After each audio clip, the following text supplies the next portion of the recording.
Did you know that when you're on the road with limited data or Wi-Fi, you can still listen to the X-Zone Radio Show with Rob McConnell, The Science of Magic with Gwilda Wiyaka, X-1, Dimension X, Space Patrol, and every minute of the X-Zone Broadcast Network by calling 213-401-0080, courtesy of Audio Now.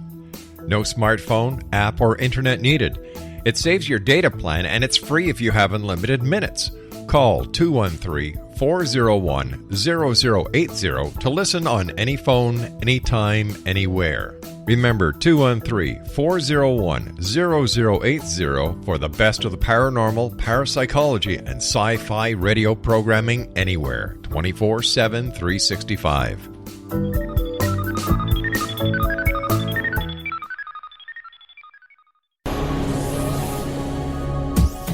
This is the X-Zone Broadcast Network, broadcasting worldwide on broadcast affiliates and satellite program providers, including CNN Broadcast Network, Sirius Satellite Network, Star Media, Good News Radio Network, Angel Broadcast Network, Wiki Broadcast Network, and WPBN TV. For more information on the X-Zone Broadcast Network, visit us at www.xzbn.net.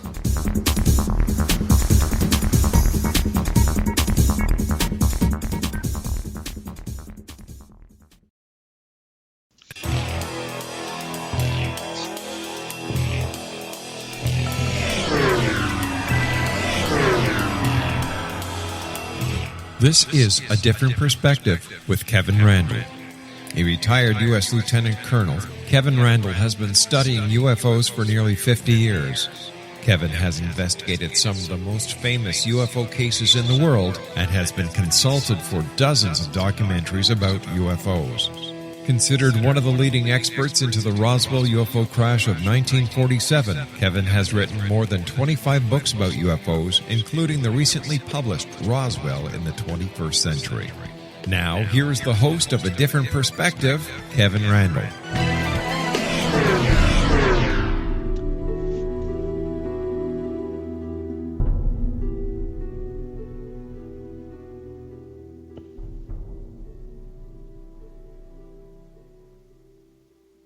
And we have returned from our hiatus, given the programming schedule and whatnot, after, I guess, a historic event last night, or I probably say the other night.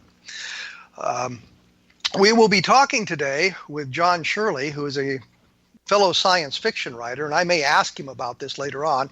I know that when it comes out that I write science fiction, people often look at me and say, well, you can't legitimately study UFOs and write about them because you're a science fiction writer. For some reason, this day job disqualifies me from UFO research, but apparently only me. Well, John, that's go absurd ahead. reasoning. That's absurd reasoning. Isaac Asimov was a scientist. Arthur Clarke did scientific work. Lots of science fiction writers were or had been working scientists. Well, if you look at the membership of the Science Fiction Writers of America, an awful lot of them are working scientists. So, yes, it's an absurd thing, but it's something that's said in the UFO field what is ridiculous. That was John Shirley talking there, who is also a science fiction writer, but he's also a songwriter, and he has written a historical novel about Wyatt Earp, Wyatt in Wichita. I don't know why I couldn't say Wichita. Wyatt in Wichita. And he has one nonfiction book. He has written novels, short stories, TV scripts, screenplays, and published over 40 books and short story collections. As a musician, he has fronted for his own band and written lyrics for the Blue Öyster Cult and others. Did you write my favorite Blue Öyster Cult song, Don't Fear the Reaper? No, I wish I had. My royalties would be much more considerable. No, but I wrote 18, the lyrics for 18 of their songs, but none of their big hits, but things that did well enough that they do have to pay me sometime. And they're good, they're good albums.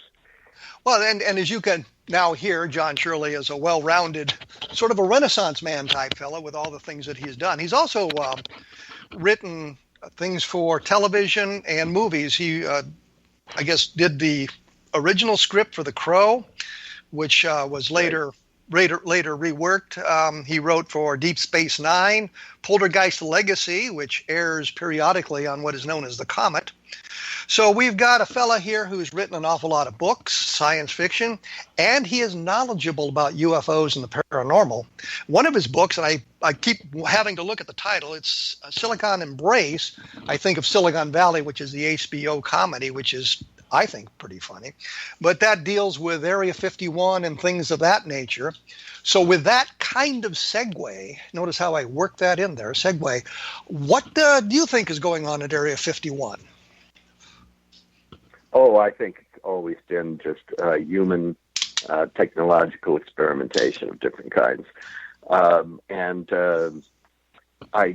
don't think there's any alien hardware being hidden in Area 51. There's not really any strong evidence for that. I think that there is evidence that Area 51 has been kind of given a smoke screen of UFO activity.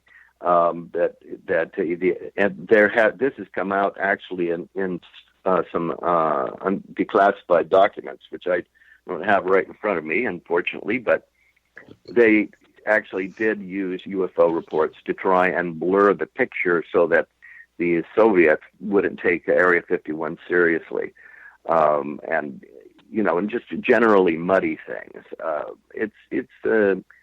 So UFOs were, not that there are no actual UFOs, but military intel sometimes used UFO reports as disinformation in order to screen what was really going on, development of the stealth technology and so on at Area 51.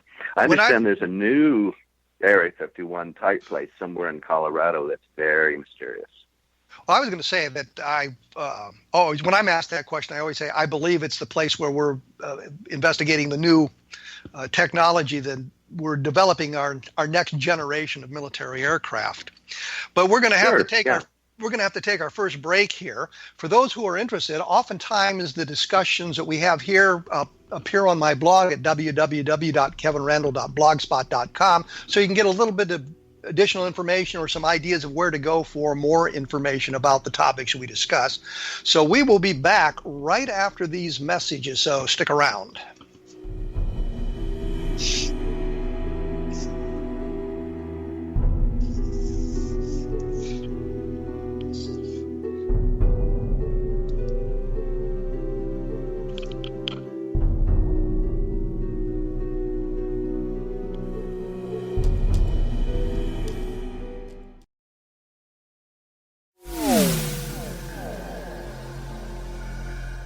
This is Kevin Randle. For nearly 30 years, I have been investigating the case of the Roswell UFO. I have interviewed hundreds of people and stood on the crash site. Now in Roswell in the 21st century, I have reviewed dozens of hours of audio and videotaped interviews, examined hundreds of files that relate to the crash, and have returned to Roswell in an attempt to put all that information into the proper perspective. For the first time in Roswell in the 21st century, I have made a dispassionate reevaluation of all that material and provide a new look at what happened. This is a book that clears away all the clutter that has hidden the truth for so long, strips away the various lies that surround the case, exposes the Air Force attempts at cover-up, and found a core of solid information that tells us all where the case stands today. Roswell in the 21st century will be available in just a few weeks. For more information, please visit my website at www.kevinrandle.blogspot.com.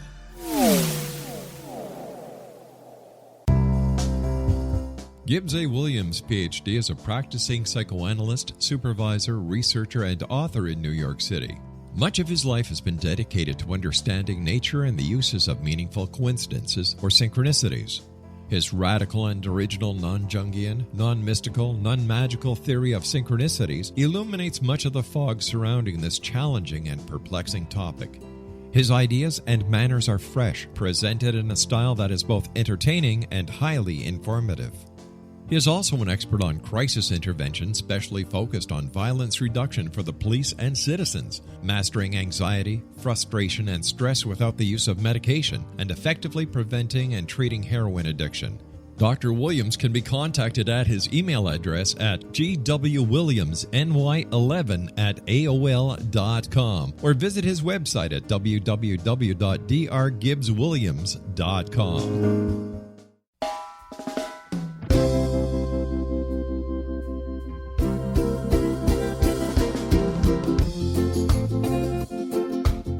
This is Johanna Carroll, host of Dialogue with Divinity on the X-Zone Broadcast Network. While walking along Kaanapali Beach in Maui this past year, I kept discovering all these shells and coral in the shape of hearts. My dialogue with Divinity was very simple. Do you want me to do a retreat to heal people's hearts in Maui next year? And of course, the answer was yes. As a master spiritual teacher, I am offering you a neat retreat called Rise, May 8th through the 12th, 2017, and the chance of a lifetime to rest at a 5-star resort for 5 days and experience a spiritual renewal of your heart and soul. Kaanapali is one of the top 5 beaches in the world. This stunning resort has undergone a $40 million renovation. I walked the entire property, checked out the room choices on your behalf, and I must say it is stunning. Our conference room faces the ocean with sliding glass doors. Maui is known as Mother Maui because it is a soft, gentle, healing energy. In the embrace of Mother Maui, you will feel yourself rising from the limitations of an ordinary life to an extraordinary journey of peace, bliss, and harmony. A greater sense of clarity. Our Rise retreat ignites renewal in the sacred elements of air, water, earth, fire, and wind. There's plenty of free time to enjoy all that Maui has to offer. A small deposit is required now to reserve your space, as this retreat, it will sell out. For more details, please go to johannacarroll.com and register today. Aloha, and I'll see you in mystical Maui.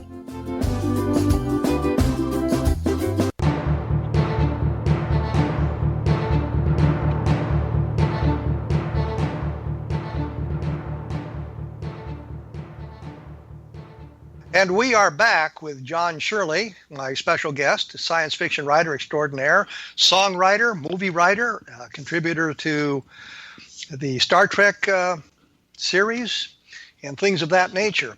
When we went away, we were kind of talking about Area 51 and how it is the area, I think both of us agree, that is the place for the development of the next generation of military aircraft. But as we were talking about that, John said something about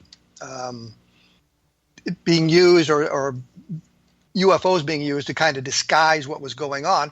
And it kind of leads to the question, do you think there are real UFOs? By that I mean alien spacecraft, or are you of the opinion that the sightings can be explained in terrestrial terms, meaning natural phenomenon, the military kind of hiding their next generation of aircraft in these reports and that sort of thing?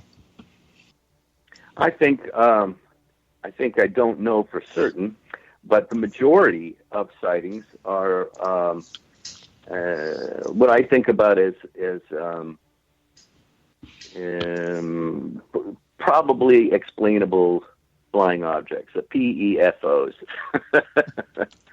and PFOs, and it's just that you have to look at them and use a kind of filter to remove the less probable explanations for most of these. But there are some, as you know, that are very mysterious and difficult to explain away. I've always wondered about the sightings over, I think it was in 1952, over Washington, D.C. Was it 52? Yes. Where there's just a big cluster of sightings and people and military people in aircraft seeing things and some filming of lights or reflective objects in the sky. And I don't know if that was ever satisfactorily explained, for example. I mean, some people would say it was a Earth-like phenomenon of some kind or something of that sort, but I don't know. But there are things there are instances like that stand out that are far more difficult to explain away. But I think the majority of UFO experiences, like I give you an example, a guy came to me and said that he had film of UFOs taking off and landing in the distance in this certain area, and he was afraid to go near it. And so I looked at it on a map and I checked the distance, and that was exactly corresponded to the nearest airport. Which, and the thing is that at night, airplanes coming up, if they're coming toward you, as they're rising, they look like they're going straight up. Oftentimes, they look like they may seem to be moving in a kind of mysterious flying saucery way, and they're kind of an elliptical blur at first, and then they can often, when they change course, they swing about, and they're going to go in a way that can make them seem to be zipping off. And I told him, you're seeing far too many of these, and doesn't that tell you something right there? And this is an airport, and this is a common illusion, an optical illusion that people have when looking at planes. I mean, I was going to say daylight. Yeah, I was going to say that's a very interesting thing. I remember looking up in the sky one night and seeing what I thought was a dome disk. I was just absolutely sure it was a dome disk because of the configuration of the lights on it and whatnot. And then I heard the roar of the engines and the airplane turned. And suddenly it was no longer a dome disk. So had I not had an opportunity to observe it for 15 or 20 seconds, had I not heard the jet engines, I would have said, I saw this dome disk with red and green lights on it. And I'm a former military pilot, so I know what the lights are supposed to look like. So, I get that you get fooled by those things. If you had run off and turned your back on it and run off to get somebody else or say, guess what I just saw, and then described it, it would have been ended up being a classic UFO sighting. But because you were, had the attitude of continuous observation and discernment, and not jumping to conclusions, you saw after a moment it was a plane. And that's happened to me before too, the exact same thing. And there's the famous UFO film at Catalina that looked like so convincingly like a flying saucer going behind a hill over Catalina, the island of Catalina, and I'm sure you know that one. And eventually they took it to, I think it was North American Rockwell, and they did an analysis, and you can finally see the airplane tail, a very distinct and just a little, and the distinctive airplane markings on it. But see, in a distance, our eyes and the atmosphere tend to make many airplane shapes elliptical, kind of like cigar shaped or saucer on edge shape. So we have to be careful of those things. We're going to separate out the real from the unreal, or from misinterpreted stuff. We have to, because the whole point is getting at the truth. The truth is out there, and we want to get at the truth. And how can we do it if we just accept everything as all the, like you go to a UFO convention and people say this is how many UFOs have been sighted, and thousands and thousands. Obviously, it's something real. Well, most of those can be eliminated. So the sheer bulk of them is not in itself evident. Most of them can be eliminated just by, sort of parsing down the details and finding out what the people were actually seeing. Like the time I saw a golden disc that was shining from within, and kind of tilting, and it was, over the San Francisco Bay Bridge. And then instead of running off to tell somebody, I kept watching it, and then the breeze picked up and it began to disintegrate. And it was a cloud that was catching, that was kind of a lens-shaped cloud catching the first sunlight, or setting sunlight, just right to make it glow inside. And then it blew away into shreds. I was pretty excited for a moment. So we have to be able to make those distinctions so that we can find what we hope will be the real thing. It's just like Houdini used to do with ghosts. He was a skeptic, but he was always hoping to find the real thing. Well, I think one of the things you said that's interesting is going to the UFO conventions, the symposium, and people talking about all the sightings they've had or all the sightings that have been made. And on the blog that you have on your website, I was looking at that a couple of days ago, and you said something that I have said repeatedly, that we are not obligated to believe everything about the phenomenon. So that if I accept that maybe there's alien visitation, I'm not required to accept alien abduction or cattle mutilations or crop circles or all the subsets of ufology. I can look at the stuff and say, this makes no sense to me. Therefore, it is not alien visitation. It is something terrestrially based. Is that something that you've thought for a long time and sort of a theory that you've developed as well? Yes, it's a necessary skill to be able to sort things out. And some things are very sexy, kind of, and difficult to eliminate for sort of emotional reasons. Some of the fancier crop circles, they look cool, man, damn cool, and they can they exude an air of mystery and they're very cryptic in their sort of style. So people write books about them and research them and make wild claims like this could never have happened except by this fantastically powerful energy doing it, which turns out not to be true. And then if somebody comes forward, as they have, and saying the exact ones you're talking about, I made myself with my friend, and we dragged a piece of wood along in a specific pattern that we worked out ahead of time on a computer.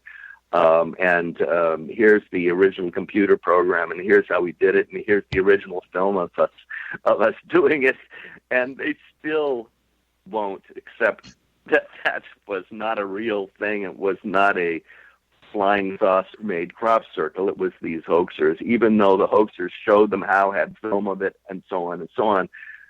Because they have, a lot of people have a kind of emotional investment in these things. They get very identified with it, and so they lose objectivity that way, and so they waste energy on pursuing an area when they could keep that energy back and stay objective and find the real thing. It's like there's like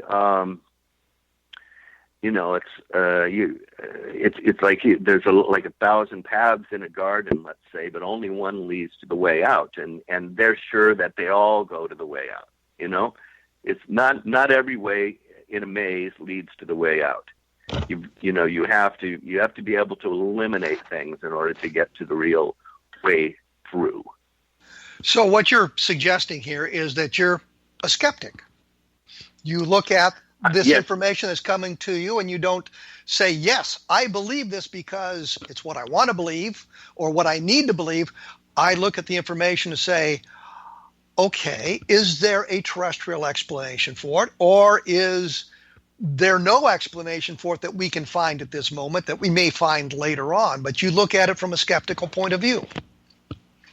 Yeah, I think of it as a scientific point of view. I think it's a scientific method, and part of the scientific method is testing. So, you kind of test it against, in any way that you can. And if there are, like physical traces, those have to be subjected to scientific tests. I remember that the guy who was a foot doctor who was selling alien implants. That was Dr. He had collected. That was Dr. Roger Lear. I wasn't aware that he ever sold any of those things, but that was Dr. Lear, and he was a podiatrist. I think you said. He turned up these things, and he said that he sold videos about them, I think. Yes. And also, he was hired to lecture about them, And each one was this weird little pearly shape that he had genuinely taken out of somebody's foot. And it was a common thing that came up. And he said that, the aliens like to insert things into your foot so they could monitor you. But, when these things were taken and analyzed, it turned out to be almost invariably bottle glass. And broken, when the tendency is sometime in your life, you're going to step on a piece of glass and not really feel it enough, or you're not able to get it out. Then the body coats it with calcium that, makes it into this little kind of harmless node in your foot. And it may have an odd shape depending on where it is and what it was originally shaped like. And that's all they found in those things. They was bottle glass, especially Coca-Cola glass. Well, we're gonna have to take a quick break. And human calcium. We're gonna have to take a quick break here, but this kind of leads us toward abduction. So when we come back, we'll talk a little bit about alien abductions and maybe some other things like that. We will be back in just a few minutes.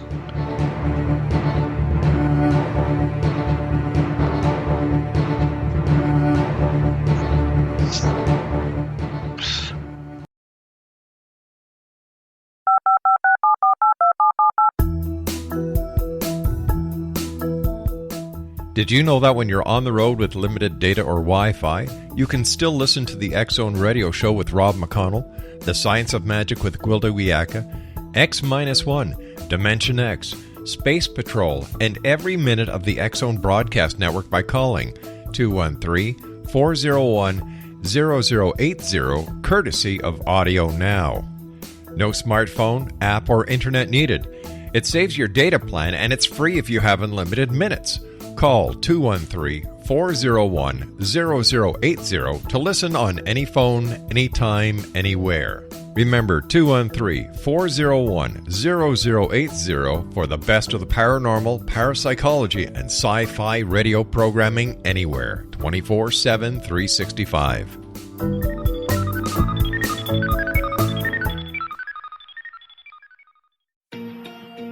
Wouldn't you love to know the secret to everything? Well then, meet Dr. Kimberly McGeorge and her cutting-edge breakthrough knowledge that combines science with possibility. Dr. Kimberly brings real-life answers and healing to those open to alternative solutions. She teaches solution-based programs and classes that will change all areas of your life forever. Specializing in conscious creation, intuitive readings, and energy medicine, you can rapidly shift health, relationships, business, and money and abundance challenges quickly.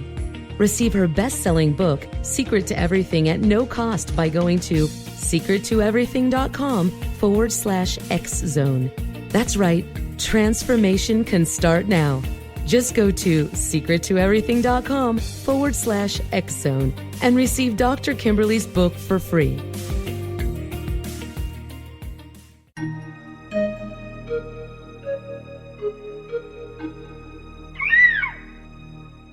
While science pursues fact, magic accesses the quantum level, bridging random facts to form truth.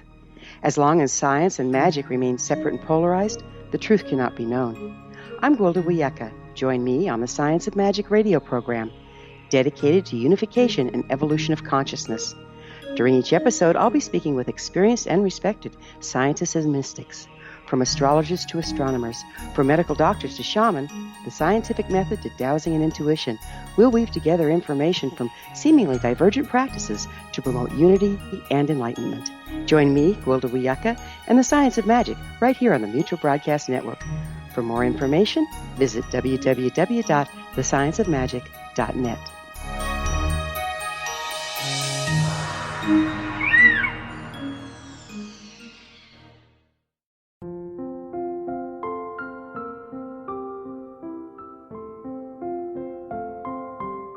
I am Dr. Carl O'Helvey, founder, president of a new cancer foundation focusing on evidence-based physical, mental, and spiritual interventions, including natural cancer cures, prayer, meditation, affirmations, nutrition, and other related holistic cancer prevention and cure modalities.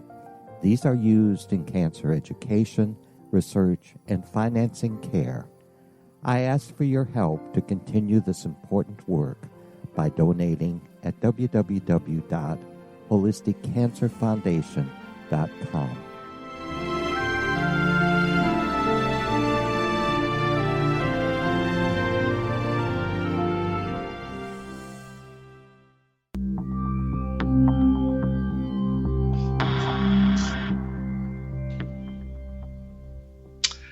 And we are back with John Shirley.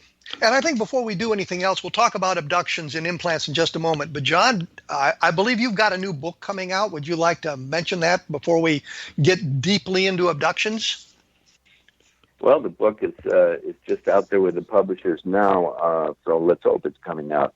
You know, my agent just turned it in, and it is called Stormland, and it's about a place in America where there are major storms, like tropical to hurricane storms. This is, a novel. 24 hours a day, 7 days a week, 365 days a year, year after year. So the city and the area around it is destroyed by constant storms, and yet there's a sort of skeleton crew of people who insist on living in the town in the strange conditions where they live constantly in hurricanes, beneath hurricanes, and so it's a sort of metaphor about the extreme weather that's coming, and I don't expect it to be that bad any place, but it's about human adaptability and learning about how small we are compared to the meteorological world that we live within. Well, I'll say one thing, and which people don't understand about science fiction. It's originally was designed to teach science to people, to sort of sugarcoat the science. But the best science fiction stories, any story, it's about the characters. It's about the people who are involved in the whatever is going on around them. And I don't think that a lot of people understand that. They say, well, I don't like science fiction, but they've never tried it because they don't understand exactly what it's about. It's about the people. And speaking of people, we were talking a little bit about Dr. Roger Lear's work on these implants, these alleged implants. And as you said, there never has been any really evidence that these are anything technologically advanced or alien in manufacture. But that leads us sort of into abductions as well. Have you done much research into abductions, or do you know much about alien abductions, and what's your feeling about that? Well, I read a book called The Abduction Enigma. Thank you. I think it was by a guy named. Several people actually co-wrote it, I believe, but one of the principal ones is a guy named Randle. Yes. And I found it a book that I recommend constantly to people because it was objective, and it was trying to get at the truth, and it was, and I really liked the way you approached it, and open-mindedly, but looking at, well, for example, the human history of different people, like Barney and Betty Hill and people like that. You're looking at their history and what actually happened with them, and then you get past the movie of the week dramatization feeling of somebody like that, and the probability that comes through. I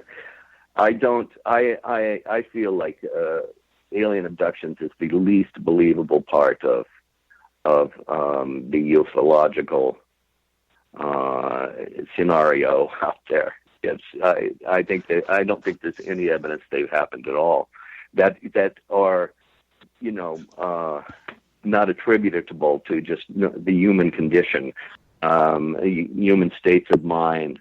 I mean, they say, how come it happens over and over again with similar patterns? And that's because, human beings make things up in similar patterns or experience things hallucinatorily with similar patterns, and we have all kinds of psychological symbols just fermenting within us, that looking for a way to come out. I think that's what's happening in these experiences. The other thing you can say about that is, why do they all happen in the same pattern? Is because you have the researchers who are communicating amongst themselves about how these abductions go down and how things happen. So they begin looking for the same clues. And so this was a thing that struck me. Carl Lorenzen had talked to me about the Pat Roach abduction, which took place in Utah. I was the investigator on that. And she was struck by when Roach drew the creature that it had a sort of a Sam Brown belt on, and she said, this is something that we don't talk about, that it's been prevalent in Europe and these sorts of things, and we don't talk about it. And my immediately thought was, yes, but all the researchers know this. And so I watched the researchers subtly, and I don't think they did it consciously, but they subtly implanted an awful lot of the information in the person they were interviewing or talking to or hypnotizing, regressing. They were subtly implanting these ideas and didn't realize they were actually doing it. Russ Estes, Bill Cohn, and I did the book, and what was funny about this is we had been in Roswell, as a matter of fact, for I think the one of the big festivals, and I remember Russ looking at Bill Cohn and said, "Should we tell him?" And Bill Cohn says yes, and they started telling me about how they had done this abduction research, and they had found these things out, these terrestrial explanations. And I said to him, "You don't have to convince me, because I've sort of reached the same conclusion myself based on the research I'd done." And so when you look at these things, I guess, scientifically or objectively, more importantly, objectively, you begin to see the trends and how things are spinning sort of out of control, and how I don't think the researchers are doing it consciously, but how they sort of model their research after what they've read and the patterns they've observed in the past. And we're led off into this idea. Yeah, so they kind of front load those. They kind of prime the pump unconsciously. Yes. When they're and the hypnosis as a way of finding out what really happened to a person has been fairly well debunked. They're just it doesn't work in the field of crime, where it was tested and tested and tested, and they just found over and over again that it was not reliable. A famous example was the child molestation ring. The McMartin School. McMartin School, and then it turned out that there was nothing there, and all these lives were ruined, really, because of this, belief in this form of regressive hypnosis that just really is not valid. Well, the sad thing about the McMartin School is one guy spent 7 years in jail because he was this horrendous criminal abusing children, and it wasn't true. He couldn't get bail because nobody would do it. And when the trial was done and everything was looked at, there was nothing there. Everybody was done, but they'd lost their income, they'd lost their homes, they'd lost their savings. They were just utterly destroyed. So when you start dealing with these sorts of things, you have to be very, very careful. I was going to ask you about this idea. Do you, if you have got alien visitation and they aren't necessarily terrestrially based, do you have a theory of what they might be? Well, if they are indeed, extraordinary phenomena, besides something like some of them may be electric phenomena in the atmosphere, which is pretty unusual, but is not, intelligent in itself, probably. Then I always like the idea that maybe they were time travelers. There are a few people that have this notion that they might, that time travel is possible, and that they may come in a. They do look like when people cite the actual creatures, they kind of resemble what we think of futuristic human beings might look like. But there's no real evidence to jump to that conclusion. That's what it is. I just think it's an intriguing idea. And when you consider the vast distances and the speed of light barrier, then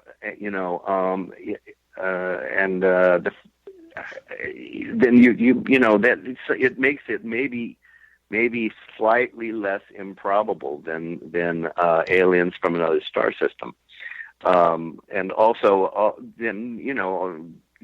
manifestations of something from alternate universes is not impossible. We have in recent years gotten a consensus amongst quantum scientists and most physicists, I think, that there are probably that this is a multiverse, not a universe, and that there are these alternate universes branching endlessly off something, and maybe there can be penetration one to the next, and then these things might be from there. I'm not saying that there's any evidence for that either, but it is really, to me, not more fantastic than the interstellar explanation, and it's very stimulating to me as a science fiction writer too to imagine these things. And John Keel used to sort of speculate about this, and that they were coming from another dimension, and that Earth was their our world was their amusement park.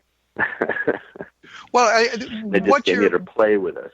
You know, what you're suggesting here, and I think it kind of goes back to being science fiction writers, is you have an ability to, I guess, look at alternative explanations for the UFO phenomenon that might not be valid throughout mainstream ufology.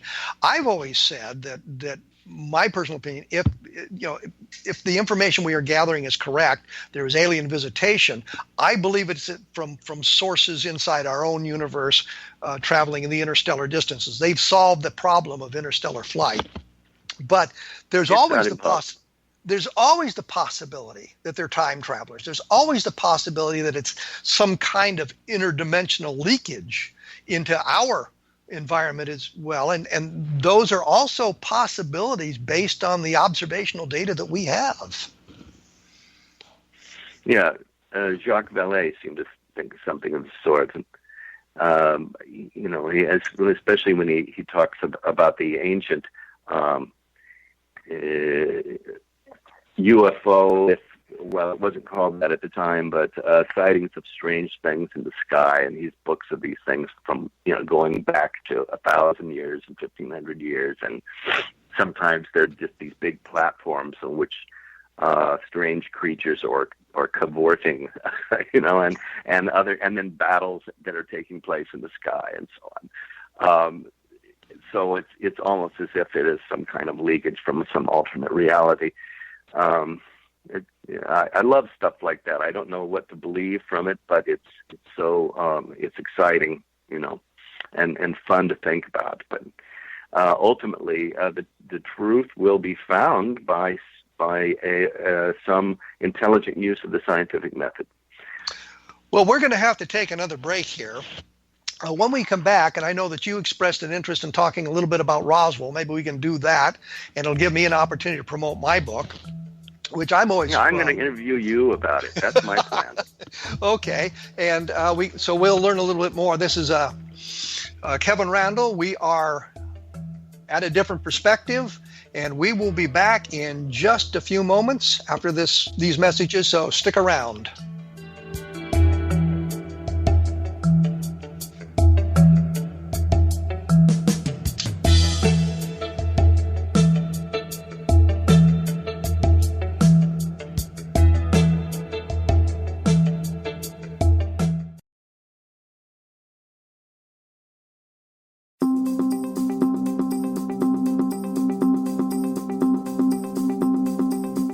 As host of Dialogue with Divinity, I am thrilled to join the X-Zone Broadcast Network and their growing number of affiliates. My quest for a connection to the divine ignited my successful career path as an international spiritual counselor for over 40 years, and author of 4 books, and well-known metaphysical educator. My clients call me their spiritual mama. So my job is to offer you a radio show to help you grow spiritually with wisdom and get specific tools from guests who are experts in their field. Tune in to Dialogue with Divinity and be part of the conversation with Spirit. My goal, your happy soul. For more information, please visit my website at johannacarroll.com.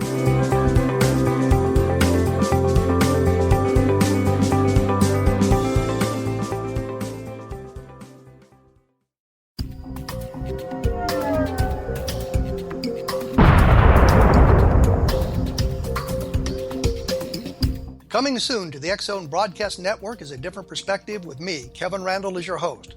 We'll be taking a close look at what is happening in the world of UFOs today with side trips into the paranormal. Guests will range from those who are household names to those who have a different perspective on a variety of topics. No topic will be taboo, but there will be tough questions asked as we all search for the truth about UFOs, the paranormal, and those things that excite us. Sometimes we'll agree with a guest and sometimes we won't, but we'll try to keep the program topical. For those of you who would like to read, be sure to visit www.kevinrandle.blogspot.com and remember to listen to the other fine programs on the X-Zone Broadcast Network at www.xzbn.net.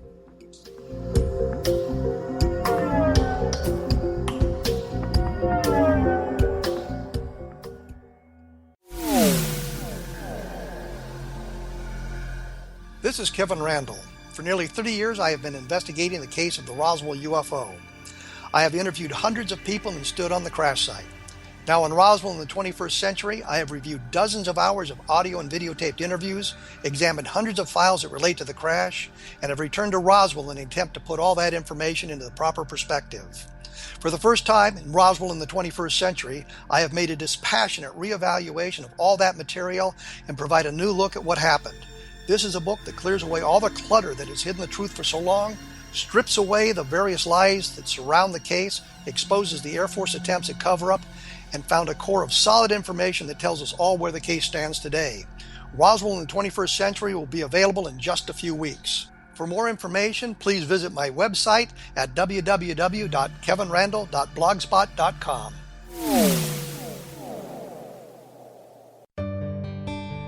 Afterlife expert Roberta Grimes was the first one to say that dying can be fun. Now her best-selling book, The Fun of Dying, is available in stores worldwide. So if you wonder whether death ends life, how it feels to die, or what heaven might be like, The Fun of Dying was written for you. And if you have always been afraid of death, or if you worry that your life has no meaning, let The Fun of Dying ease your fears and bring new meaning to your life. Nothing said in The Fun of Dying is based on the teachings of any religion. Instead, Roberta draws on evidence to explain how death happens, how it feels, and what comes next.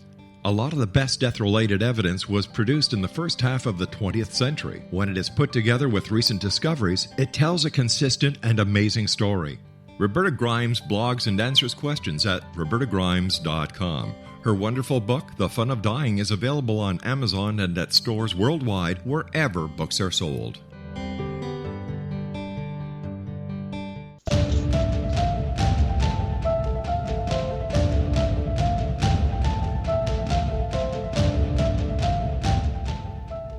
And we are back with John Shirley talking science fiction, alien visitation, interdimensional travel, time travel, and all of that sort of thing.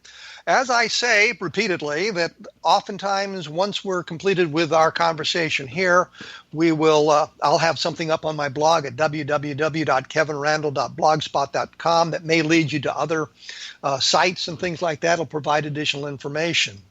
When we went away, John was threatening to interview me about the Roswell case. So I will turn the microphone over to him, so to speak, and he can ask a question about Roswell. And as I've said repeatedly, and you all know, the book that just came out is Roswell in the 21st Century. It's available as an ebook. It's available as a print book, so you can get it in any kind of form you want. John, the microphone is yours. Well, I want to know what possibly new can be said about Roswell. I don't expect you to give away everything that people need to read the book, but to learn. But it's still maybe some hints. For example, what is why are you calling it Roswell in the 21st century? What's been found out in the 21st century on this subject? When I began the project, the supposed crashed spacecraft at Roswell, New Mexico. When I began the project, I looked at it as a cold case. I wanted to re-examine all the evidence that had been presented to this point. And in doing so, I found things that were very, very interesting. Jesse Marcel, Sr., the Air Intelligence Officer at the 509th Bomb Group, had a reputation of being an honest, upstanding man.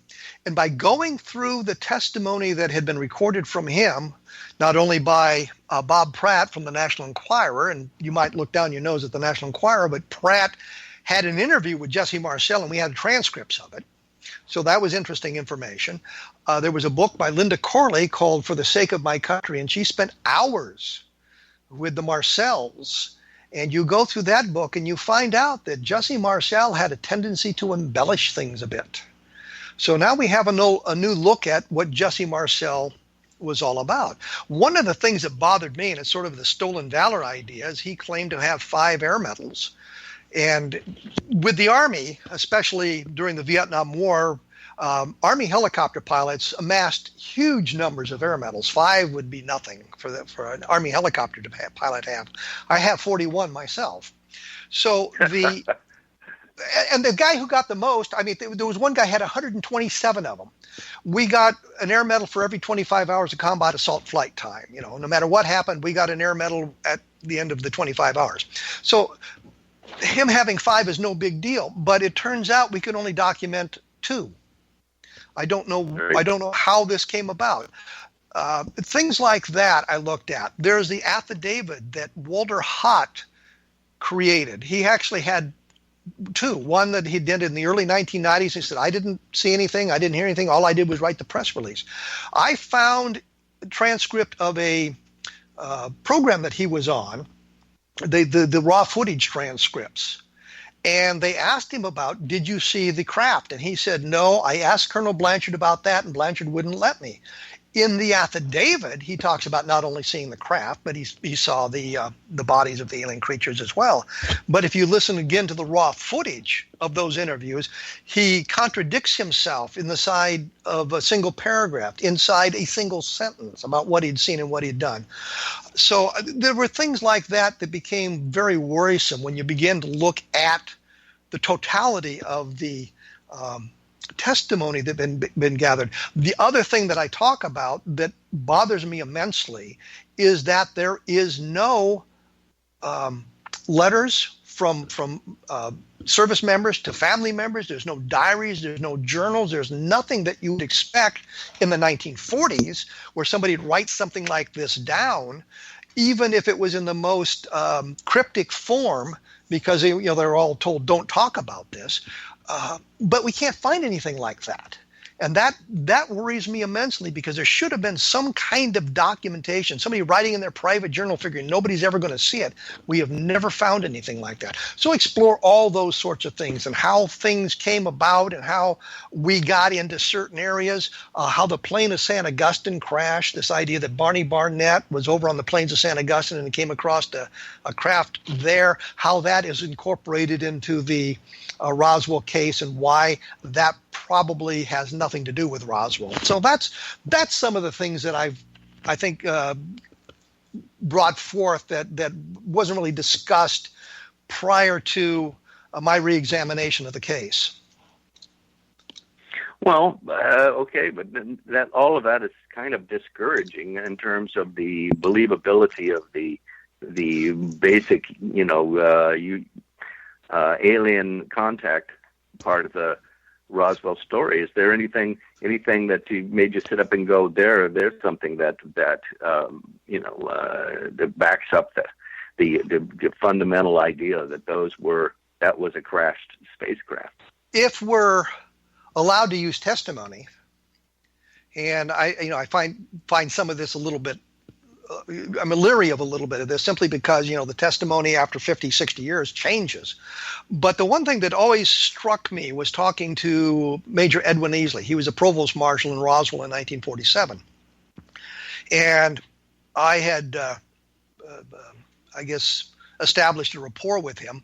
Unfortunately, I ended my military career as a provost marshal as well in the military police. And I think we could have really established a rapport. But in this, I said to him, "Are we following the right path?" And he said to me, "What do you mean?" And I said, "We think it's extraterrestrial." And he said, "Well, let me put it this way. It's not the wrong path." So there is something that I've always thought of as being very persuasive about leading us into the extraterrestrial based on that conversation that he and I had. Unfortunately, the conversation wasn't taped. And it was because I was using the phone at the Center for UFO Studies and I didn't have an ability to tape from there. I always expected to talk to him again. And Mark Rodiger, the scientific director, wanted me to set up a meeting so when he was in Fort Worth, he would be able to talk to Easley. And I said, sure, I'll be glad to do that. Get somebody else's point of view on this. And unfortunately, Easley had been diagnosed with terminal cancer, and we never had an opportunity to verify that information other than what he had said to family members at the close of his life. I find that somewhat persuasive in leading us to the extraterrestrial. And the other thing is that we look at all the mundane explanations that have been offered, and none of them are really persuasive. So it doesn't lead us to the extraterrestrial, but it suggests that we don't have a good alternative explanation, which would end the case once and for all.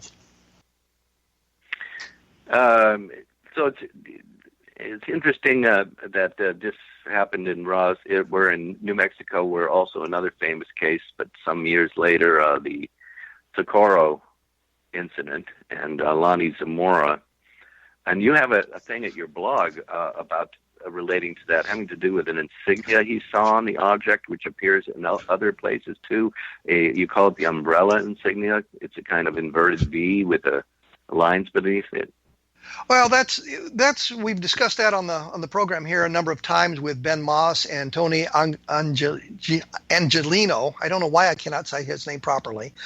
We've also had Ray Stanford on the program to talk about this. So we've looked at that, and it's one of the things that leads to the blog. You know, if you want additional information and how this is played out, you know, you go to www.kevinrandle.blogspot.com, and you can read the articles that take place over 3 or 4 weeks, discussions about all of that. So yeah, that's a very interesting case. But when you boil it down, you have basically a single witness case. It's just Lonnie Zamora giving us firsthand information. There's suggestions of others who were involved, but we don't have any testimony from them directly. We don't have any recordings. We don't have any writings. We just have stories that may have been said to people in the years after this event. So, you know, that's one of the problems with the UFO phenomenon. Oftentimes we don't get the instrumentality involved, and that was one of the things I think the scientific community would like to have us do. Get instrumentality involved, the radar sightings, the photographic evidence, which the landing traces. All of those things would be good to build a solid case. I've always said that we need multiple chains of evidence. You get the scientific, not the scientific, but you get the observational examination by the witnesses. You may have landing traces if you had a radar track to go with it, if you had a photograph of the object or the photograph of the object taken from multiple locations by independent witnesses. This would be a dynamite case. It'd be very hard to explain it as something other than what it is if you had all of that. And unfortunately, we don't have. What about the what about the possibility? It's been suggested that it may have been a moon lander being basically tested, and it kind of sort more roughly the same shape, and maybe even a symbol on it that could relate somehow to some secret project. You know, one of our moon landers in advance of our actual Apollo project. There was no documentation. There's no documentation to support that. And one of the people involved in the investigation was a guy named Captain Richard Holder, who was the uprange commander at White Sands. He would have known about those things. So we haven't been able to locate any of that. We're now out of time. You've done your wonderful job of interviewing me, and I've shot my face off for a great deal of time here. This is basically the end of what we're going to have to be able to do today. This is John Shirley, my guest, whose new book is Stormland. I don't know why I spaced that out. Do you have a website that you could send people to? John-Shirley.com. A little hyphen between John and Shirley. So you can learn more about what John Shirley has written and done. We will be back next week with another exciting episode of A Different Perspective. In the meantime, take a look at the blog at www.kevinrandle.blogspot.com, and we will return in 167 hours for another exciting episode.